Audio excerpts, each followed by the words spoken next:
This is David Waters with Gators Breakdown, bringing you a preview of a Gators Breakdown Plus chat. If you want to join Gators Breakdown Plus and take part in chats like these, link is in the description below to join. 23 hours and no commitment, man. I don't know, man. Well, what's going on? I don't know how to act. I don't know how to act right now. Yeah, I don't. Maybe it's gonna be an every other thing. You know, we had Saturday, we had day off on Sunday, we had Monday. Maybe it's a day off today. So maybe tomorrow, maybe on Wednesday, we get the next one.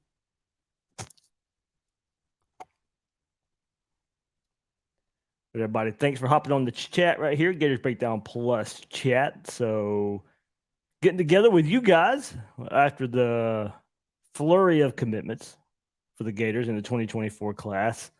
And I asked it on the episode last night where Waller committed. That was just in the YouTube chat, but of course we had this chat planned for you guys I guess the big thing would be I'll ask the same question that I asked in that chat. You know, that can get us going with the conversation just a bit. But surprise! How surprised were you that this played out this way? 7 commits, a few surprises. I think we all thought there'd be some out of this weekend, but not sure this number and this let's see, quality, I guess. It was probably some of the top guys that committed over the last 7 days. So if you want to kind of hop in the conversation, we can say how much of a surprise was it for you these last few days and those 7 commitments the Gators brought in? Man, I had to eat a lot of crow. That's for sure. Rooster and crow. I mean, that goes together, right?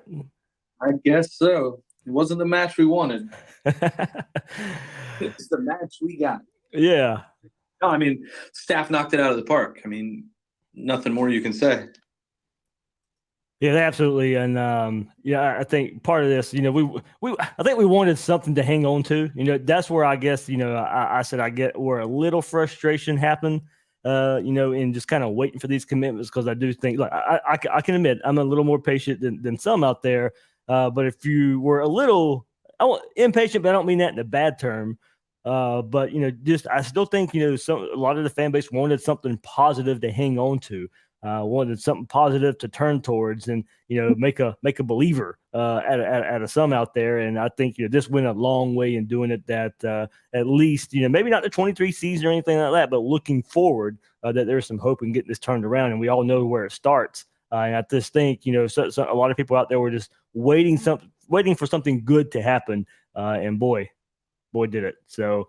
Like I said in the episode, it caught me by surprise a bit. Waller, I didn't think he'd pull it this quick. I felt good coming into this weekend. I wasn't sure if Florida could do enough to make him pop.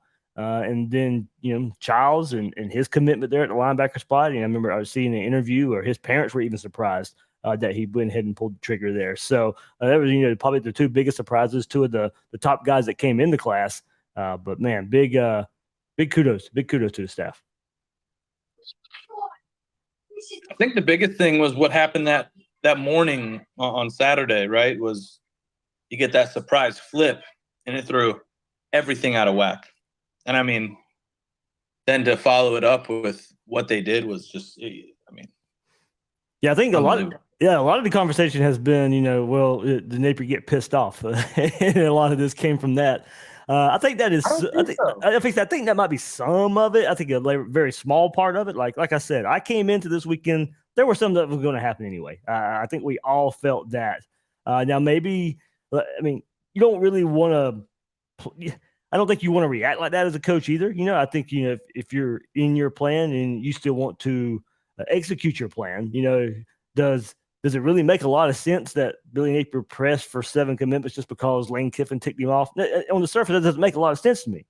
So this thing probably could have, if Austin Simmons would have reclassified for Florida Saturday morning, I think we still probably have 7 guys. I don't think it was a direct reaction to the Austin Simmons flip and the Lane Kiffin trolling and people questioning Billy Napier about, what's going on in recruiting. I tend to believe it was probably going to happen anyway. I'm not convinced we have 7, but I think we still have success. But I think what had happened was it was just the momentum, and kids wanted to be a part of it and keep it going and keep it going and keep it going. That's a good point. I think you're right about that. I do think some guys probably got caught up in it. Like Childs, and he's probably the perfect example. He's probably one that got caught up in it when his parents saying, "Hey, we didn't know he was going to commit." He gets up on the microphone at Spurrier's, and there's a string of commitments, and he's one of them. So yeah, I do think there was a little bit of getting caught up in the moment. And look, that's what happens. When you set up things like this, there's a couple ways of saying stars want to play with stars. One, just in general, guys want to play with other good players. But when you put them in that atmosphere they were in this past weekend, I also think that can be true. You start getting guys that pop, and they want to be a part of it as well. They get caught up in the excitement. Now, what you hope is, they didn't get caught up too much in the excitement and, maybe second guess themselves down the road. I don't think that's going to be the case here. But I like how Florida set it up this weekend. Yeah, I think the Childs and the Waller one were the ones that are stick out the most of just off the momentum, because Waller wanted to do it on his birthday. Now, we got him. Nope. And spots are running out. Yeah, that's the other thing that kind of can give you momentum is kids looking at it and saying, man, all these kids are joining. There's only so many spots left. And then it starts turning heads and they want to hurry up too. And so it kind of gives you an advantage that way too. Yeah, it does seem like that is now. Look, it wasn't long ago where I said, hey, look, Florida's not Alabama. Florida's not Georgia, and where they can, or not Clemson, where they can start forcing their hand. At that point, it was true. Now Florida is in that situation a little bit where they can start forcing hand. All right, if you want in, you better do it quick. Or if you're going to play around, we're not going to play around. We're going to just go find somebody else. So I do think, with this flurry of commits, that's another thing. It gives Florida a big advantage moving forward.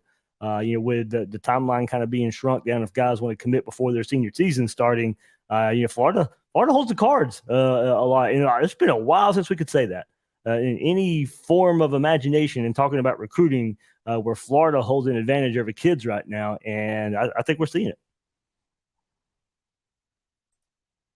Yeah, I'm not gonna lie. I was probably having a meltdown after the Austin Simmons thing, but I immediately turned back to being excited after we got all the commits. But I was like, here we go again. It's going to be just like last summer. But I'm glad they flipped the tables this year. Man, Justin, Saturday was crazy because I had something to go do. So I was like, you know what? This Austin Simmons news happened. Let me just do a quick episode.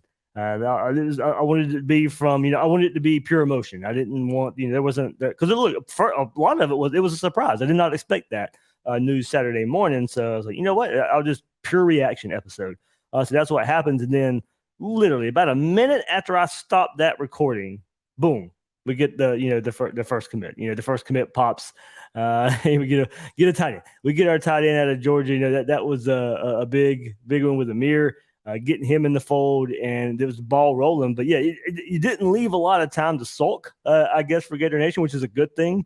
Don't get me wrong, it was big news, and look, I think we kind of helped ourselves a bit. The dad, and I know he's got a podcast tonight. He's going to try and clear some air. But, at the time I had shared that quote from that article from the Palm Beach Post, basically saying, Florida wants DJ Lagway. The schedule's too hard. I think that even eased some people's the thoughts of Simmons and all that. So, yeah, we quickly and rightfully got over that little bump in the road, I guess I would say. I mean, we went from 25 to number 3 in 3 days. And really, the best part about it was the teams that we're beating to get some of these players. We're beating Georgia and LSU and Michigan. These are some powerhouse teams. And it's not like these are the ones that they don't want. They wanted these guys. Right. Exactly. Yeah, it's not like we're settling. Kind of like we're taking. And that's the thing about Childs. I was reading, Florida's chances coming in were getting better because Michigan was filling up at linebacker. But you go read their boards, you go read their writers and their fan base, they were ticked off that Childs committed to Florida. They really thought they were in good shape for him. And first of all, probably because it came out of nowhere. That he was committing to Florida, but here I was thinking it might be a little easier because I thought they were filling up, but no, they apparently at least the fan base thought they were still going to be in it for him, even with their linebacker numbers in the class kind of adding up a bit. So yeah, you're right. I mean, there's a lot of good to come from this of the Florida Georgia battles, Florida LSU battle.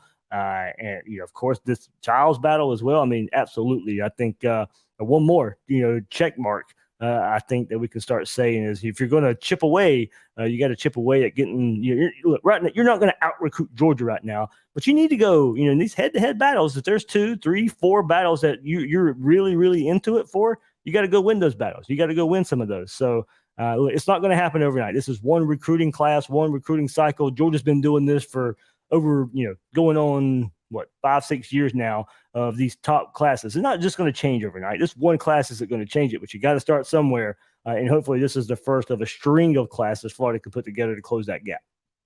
Well, you do got to start somewhere. And 7 commits in one weekend and taking some of these players from those teams is a hell of a start, I would say.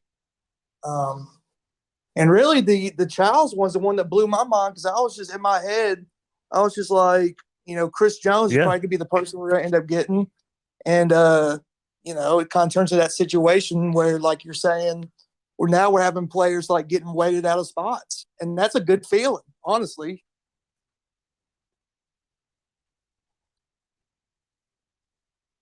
Yeah, from what I can gather,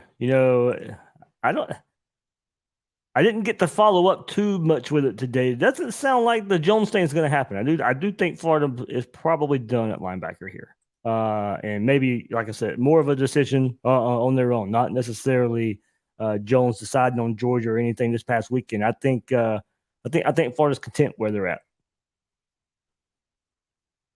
Yeah, I think a lot of good news too is that a lot of these players are coming out and shutting down their recruitment. Yes. And of course, it I guess you could say it doesn't mean something, but it does because they could always still decommit or something like that. But when you shut down your recruitment like that and you make an announcement like that, the chances are slim that anything like that's going to happen. So. Well, at least they didn't have the Miami letter like they had last year where they're basically forcing them to tell them to shut their recruitment down. Yeah, that one was kind of funny. And I was on the Mark Moses show today. I was talking to him and he's like, have you ever seen our class be like ranked in the top 3 in the middle of June? When was the last time you've seen that?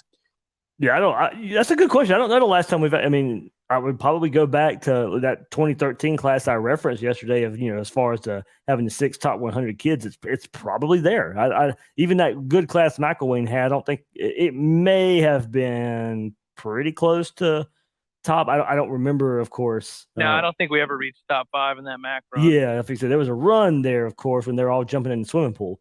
But I think we had 6 guys. I think it was 6 guys on the weekend of Friday Night Lights, right? Yeah. So I don't, but yeah, as far as getting up there in the rankings and just kind of being the talk, I mean, it's just, it felt good. It felt good. And speaking of Miami, I know Dave brought it up right there. It's so funny seeing their fan base right now. Oh, it's June. Let's talk when signing day comes around. Isn't this the same school that was saying the same crap last year in June? When they had their little run in June and got Rashada and a few commits, I don't think we heard from their fan base last year. Let's wait and see where it goes. But of course, since it's Florida doing it, of course they're gonna throw that out there right now. No, my favorite's got to be the FSU. Sound the alarms. Something's going on at UF. Yeah, Hey, you know what? I said Yes, there is. There is something going on at UF. I said it's all in the recruiting game. It's always good to be the accused and not the accuser. Don't let Florida figure out the money. No. Bad news for everybody. I think we like Al Davis. Go ahead. I'm sorry. No, go ahead. This is y'all. No, it's like Al Davis said. It's like if you ain't cheating, you ain't trying. Hey, we know what it takes. We've followed this long enough. Not everything's on the up and up. We don't have to go any further than that, of course. But we know what happens in college football recruiting, and we've had the conversation for a year and a half now of things needed to get in order. And I talked about that too. I've been on a couple radio things yesterday and today, and it's like, hey, how did this happen? Why is it happening? Why is it happening now? Look, we know things needed to get in order. We needed to have one single focus, one straight mind of what it takes to get Florida back to this point where things like this happen. And I think we started with the Gator Collective has been transitioning into Florida Victorious, and you're getting administration and getting UAA and boosters on board and getting everybody on the same page. And there's been a heavy emphasis on that. And I'm not going to say that's all that needed to happen for this type of event this past weekend to take place, but it goes a long way. It goes a long way there. And I do think, that was one step that needed to be fixed. And it certainly helped this weekend that, that message has been sent that, hey, if you want to be serious, if you want the things that just happened this past weekend to happen, then we need to get our ducks in a row, and this is the path moving forward. The program's going in the right direction if they're accusing us of cheating. Yeah. And I guess they think that's going to hurt our feelings. Oh, there's something going on. You're dang right. There's something going on. This is what we want to happen. Yeah, what are we going to do? Somebody call Strickland. We need to figure this out. Yeah, and then the other thing's funny, like as the Miami fans going off and all that. It's like if you look at the board, like a lot of those kids are already committed to schools. Like some of the top guys, they'll get a few elites. Like I think they're going to get a few. Yeah, of those, yeah. But like Alabama's going to get theirs. Like they're not even close right now, and they're going to get theirs. So all those guys are going to come off the board. So you got to get the guys now, especially before the season starts. That's the problem. Everybody's like, well, it's always June.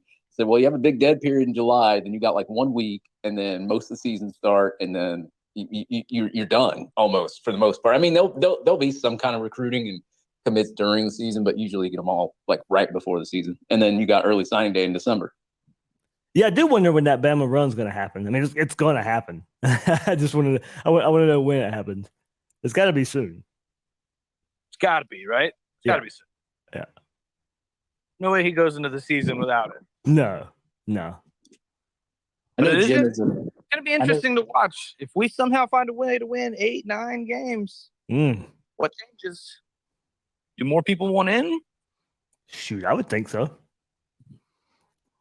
Yeah, I know that they were a lot of the moderators and the admins were talking 20, 22 kids max. But I mean, at this point, Dave, don't you kind of think do you think it's capped out, or do you think we're at kind of more at a point where if the staff wants a kid, they're going to take him regardless? Gotta push somebody out at that point. Yeah, Ocho may be able to hop in here and speak a little bit of that too, maybe what he's hearing. I've that 22 number sticks in my head for some reason. I do think if Smith wants in later on, the defensive lineman from Mainland, why is his name escaping me right now? If his decision, McCray, if he comes in, if his decision kind of comes in later down the road too, I'm sorry, you're making room for those guys. Florida's sitting at 21-22, and those two guys won't in. Absolutely, you're getting up to 24. I think that's how I play it. So, same with Howard. Yeah. Yeah, I mean, whatever, June 2023, whatever we think the number is going to be, it's way different than what it's going to be 2024 season. We can get up to 90 some odd scholarship players and then just process the rest out. I mean, I'd never bought into the 20 number, even if that's what Napier thought it was. I mean, stuff changes. Right, especially when you have success that you're seeing right now, and then you're able to build some momentum and get some guys that maybe you didn't even project at one time. Maybe you change your plan. What have we said about Napier since he's gone? We knew it was going to be a learning experience in some ways. Just adapt, move on and adapt, and that you might even have it in this one class right here of adapting your initial thoughts. And if you can bring some more playmakers in, by all means, I think they will. The number thing, I've always lived by the rules. Don't worry about the numbers; they work themselves out. I'll stand by it. I'll stick by it. Want more Gators Breakdown? Join Gators Breakdown Plus. Starting at $3 a month, get access to unique episodes, plus a blog, chat room, giveaways, shout-outs, and more. Gators Breakdown Plus is furthering the interaction with fans and listeners like you. Head to gatorsbreakdown.supportingcast.fm to join Gators Breakdown Plus today.